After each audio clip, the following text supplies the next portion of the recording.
The 66th Ordinary Session of the ECOWAS Authority of Heads of State and Government begins with a group photograph of the leaders of member states led by its chair, President Tinubu, upon their arrival.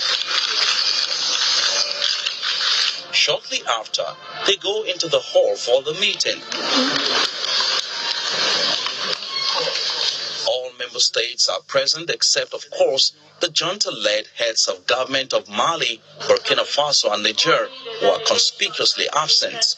In his statement, President of the ECOWAS Commission, Omar Torre, commends the leadership of President Tinubu in the bloc and for ensuring Nigeria keeps up to its financial obligation to ECOWAS. Nigeria paid 85 billion naira and 54 million US dollars, representing 100% of the 2023 levy and the levy of 2024 up to July 2024. President Nana Akufo-Addo is making his last appearance at the meeting as the 13th president of Ghana, following the recently held elections in Ghana, which produced a new president in the waiting.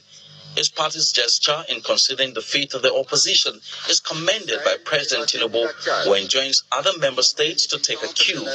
Your Excellency, President Nana Akufo-Addo of Ghana, thank you for being who you are. A sincerely committed Democrat who has been a shining example. I therefore invite all of us to give him a standing ovation and more applause.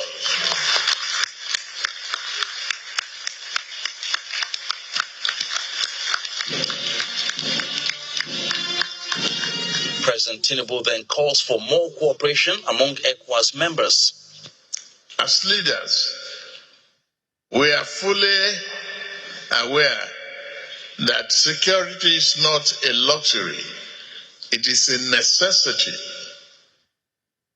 Equally, enhancing the living standard of our people is not an aspiration, but an obligation.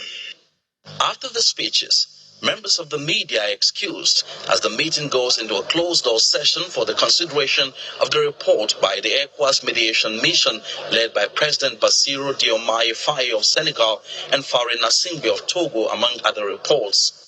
Hours later, the meeting opens with the President of the ECOWAS Commission presenting the communique, which highlights some of the major decisions taken regarding Mali, Burkina Faso and Niger's membership of ECOWAS. Three countries will officially cease to be members of ECOWAS from 29 January 2025.